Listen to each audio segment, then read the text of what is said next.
Hey everybody, so it's time for another season preview, and tonight it is the Colorado Avalanche. So, last season the Colorado Avalanche surprised everybody and somehow made the playoffs, basically on the back of Nathan MacKinnon, after the year before being the worst team in the league and the worst team that the league had seen in a number of years. They were absolutely horrid 2 years ago. Last year, everyone expected them to be bad again. They thought they'd be better, but still not good. And they came out, had a 90-plus point season, and made the playoffs, knocking St. Louis out on their last game of the season. So, a team that definitely overachieved last year is now coming into this season with a relatively similar lineup. Made a couple of additions, a few changes, but largely the same lineup. I don't have them making the playoffs again this year. I think last year was something special. MacKinnon had an MVP type season. I think he's going to be great. He's a great player. He's a star player, but I don't think he's going to have as good of a season and carry the team the way that he did last year. I have them not being in the playoffs this season, mostly because their division is just so freaking difficult. And there are no bad teams in the Central Division. I've said this on multiple videos. You have Nashville, Winnipeg, St. Louis, Dallas, Minnesota, Colorado, and Chicago, all fighting for playoff spots. 4 are going to make it, maybe 5. 5 potentially could this year because this division is so much better than the Pacific. Even if 5 teams make it, though, I don't see Colorado getting in because they could as the 5th, but St. Louis, I think the 3 of the playoff teams from last year are all but guaranteed. Nashville's going to be in the playoffs, Winnipeg's going to be in the playoffs, and I think Minnesota's going to be in the playoffs. So that leaves 1 or 2 spots open for teams to jump in. St. Louis made so many moves this offseason, got so much better, at least on paper. St. Louis should be a playoff team. So there's your 4 playoff teams right there. If they get 5, I think it's going to come down to Colorado or Dallas to get that spot. And I would lean towards Dallas over Colorado.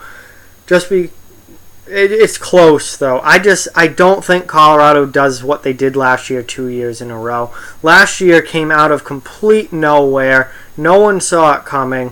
They surprised everyone, and I just think they caught lightning in a bottle and rode a really, really hot Nathan MacKinnon to the playoffs and made the most of it before losing in the first round. But I don't see that happening again. So I don't have Colorado making the playoffs this year. But that certainly doesn't mean that they don't have a chance to. I'm just not picking them to. So let's take a look at Colorado's lineup here according to Roster Resource and see what we're working with. So the top line, Gabriel Landeskog, Nathan MacKinnon, and Mikko Rantanen. Fantastic top line. You're going to get points all day from those 3. That's a great first line. Second line, which I almost would say is the third line, Matt Nieto, Carl Soderberg, and Sven Andrighetto. I couldn't fit Andrighetto, so I just wrote Sven. You guys know who I mean. Roster Resource has this as the second line. I would almost say that that's the third line and put this third line as the second line. This is probably the most important line, this third line, which really is their second, for the Colorado Avalanche. Young players, all young players, young skill players. Tyson Jost, JT Compher, and Alex Kerfoot. If this line can score goals, then Colorado is in much better shape than if that line cannot produce offensively. And I'll get more on that later. Right now, I'll just go through the lines. The fourth line, newcomer Matt Calvert, AJ Greer, and then Colin Wilson.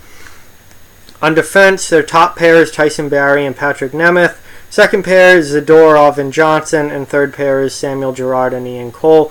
Semyon Varlamov is the starting goaltender, and then when he inevitably gets hurt, Philip Grubauer is your backup. Your extra forwards are Gabriel Bourque and Toninato, who I don't know a ton about, and then Mark Barberio is your 7th defenseman.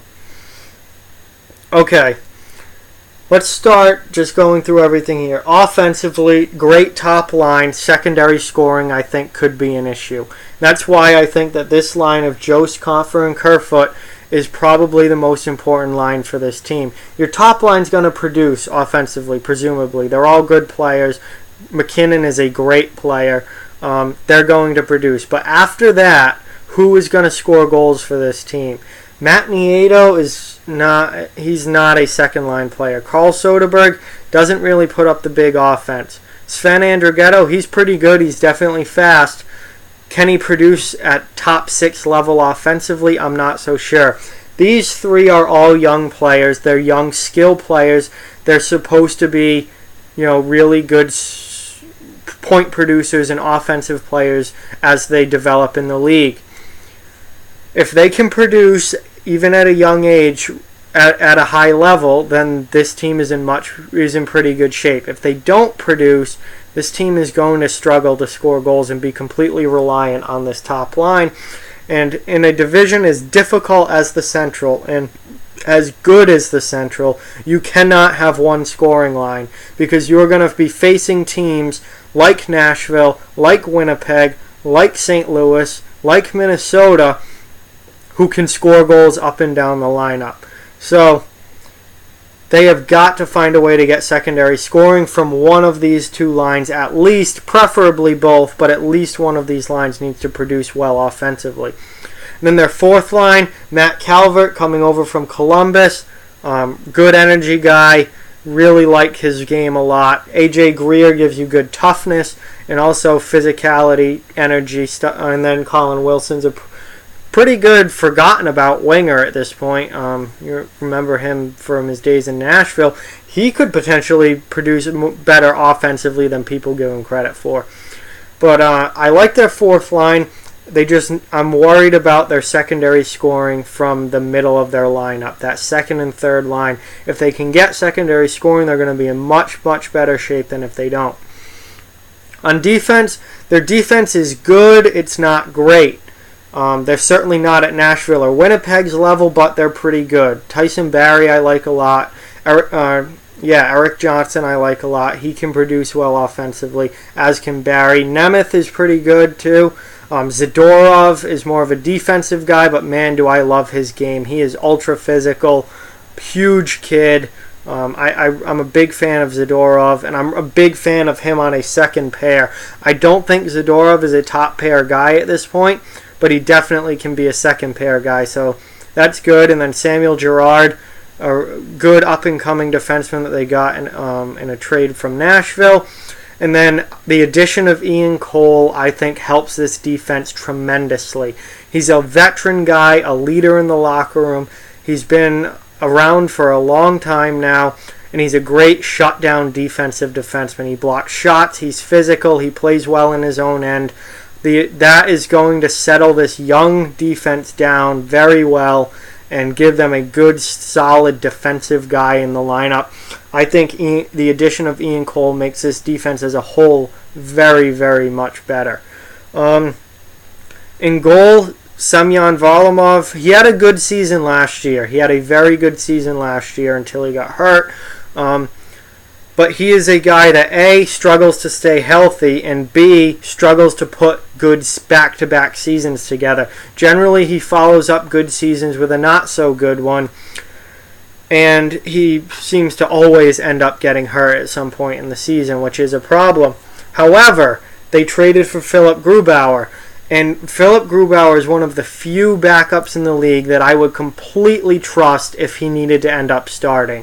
There are a lot of backups in this league that are good backups, and I would love to have them as backups, but they're backups.